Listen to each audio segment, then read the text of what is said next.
The trailer for the new Megamind movie just dropped a little while ago, and let's just say it's not really being well received. I think literally every single opinion I have seen on this trailer has been negative, and for good reason too. The original Megamind was fondly remembered by a lot of people and was a fairly good movie, so I have no idea why somebody thought that making a sequel with Coco Melon levels of animation to a 14-year-old movie with a die-hard fan base would be a good idea. Now look, I'm no Megamind stan, okay? It did come out when I was a kid and I liked watching it, but I am in no way a huge fan of the film. That being said, however, even I think that this trailer is a giant piece of dog doo-doo, and in this video, I'm going to be explaining why. First things first, we gotta talk about the animation, bro. This thing looks uglier than the ugly barnacle that killed everyone in Patrick's story. I mean, my goodness, dude. This animation looks straight up awful. It becomes really apparent too when the trailer starts showing clips of the original movie, and then the next shot is from this movie,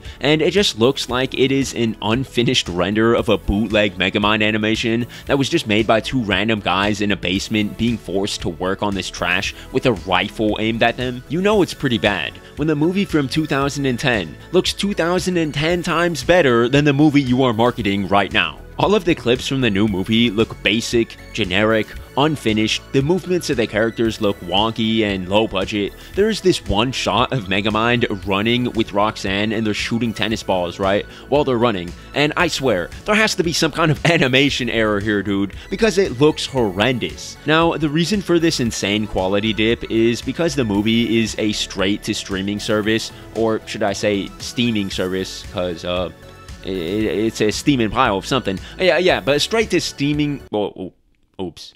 I just tripped myself up. Straight to streaming service film debuting on Peacock. So it probably doesn't have the highest production value. It's sort of like one of those really bad direct-to-DVD sequel movies that Disney used to make. You know, the absolute bangers like Pocahontas 2 or Beauty and the Beast, The Enchanted Christmas, or Kronk's New Groove. Wow, I didn't even know that one was a movie. I just looked that up. Wow, sheesh.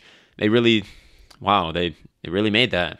Aside from that, I think that this is going to be mainly for younger kids, and I mean, the animation style, the dialogue choices, the random kid that they add into the story so there's a child entry point, stuff like that just leads me to believe that this movie is going to be a kid's movie, not a family movie like its predecessor was, where there are actual stakes to the story and clever writing that adults can also enjoy. This just looks like mindless garbage that only little kids could enjoy. It does say that it's coming out on Peacock Kids, but to be fair, there are a lot of animated family movies that get labeled as for kids when they can really be enjoyed by people of any age. So I don't put really too much stock into the Peacock Kids label, but I do think that for the other reasons I stated, this movie is going to be just for kids, which again is kind of dumb in my opinion, seeing as the movie that it is a sequel to is over 10 years old at this point, and all of its nostalgic fans are adults. This legit feels like it's going to be the Megamind version of Camp Coral, and everybody over the age of 2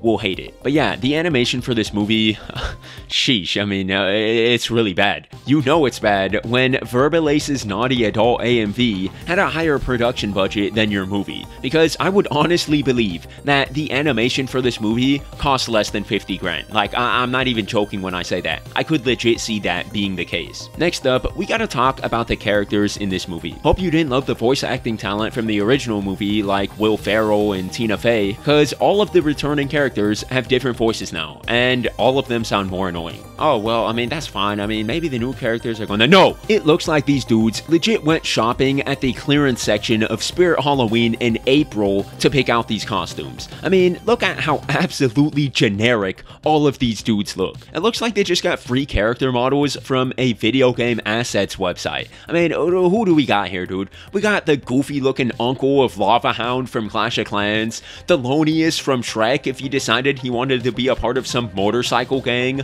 Bomb Voyage if his face got severely disfigured from one of his bombs, and Ms. Frizzle if she was black and the lesson for the day was about storms or something. None of these characters look interesting or compelling, they all look like they are just filler characters that are evil just for the sake of being evil, which again is to be expected since this movie seems like it's just for 5-year-olds. Now, just like Squidward at the Krusty Krab talent show, I've saved the best for last. Put your hands together for the incomparable whoever this girl is. I don't really remember, and to be honest, I don't really care. The moment this girl showed up on screen, I knew it was over. I hurried over to the phone and dialed the national unplug from the Minecraft server hotline and told them to be expecting a lot more calls to come in, because I'll be smackledorfed if this was not the moment where I knew for sure that this movie was going to be terrible. I think everyone watching the trailer collectively facepalmed the moment this girl showed up, because the moment they added a needless, annoying, hyper, high-pitched child sidekick, it all let us know exactly what kind of movie this was going to be. I don't know if it's just me, bro, I really don't, but I just find this character insufferable, and I only saw her on screen for like 10 seconds. Her voice, her movements, her design,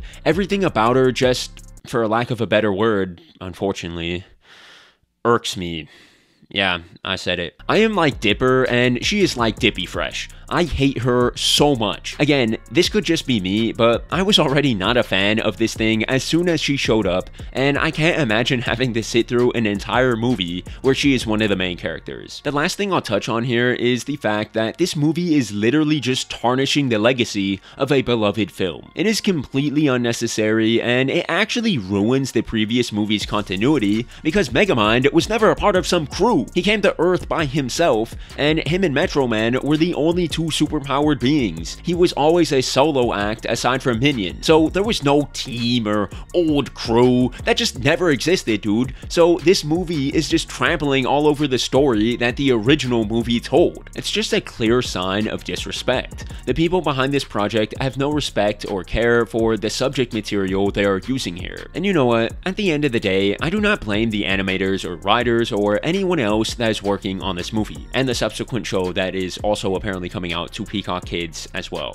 Yeah, wow, great job. No, I blame the executives who ordered that this abomination be created. It's absolutely abhorrent. They clearly have no respect for the original Megamind. For them, it's just another popular IP that they can just shamelessly try to squeeze the money out of until it's dead. And that's really what I take issue with here. Unfortunately, this kind of exploitation of popular media is just far too common in an entertainment industry that endlessly pushes out sequels and reboots and remakes and prequels and spin-offs because it is too afraid to make something original. The current entertainment landscape is the real problem that leads to trash sequels like this being made. And that is why it's all the more important to stop supporting stuff like this and Disney live-action remakes and instead support original and creative projects. Anyways, that was my piece on the whole Megamind 2 trailer. If you enjoyed my video and want to see more like it, then make sure to leave a like and subscribe to join the Ghost Toast gang. Let me know your thoughts on the trailer in the comments, and I'll catch you all on the next one. Have a great day.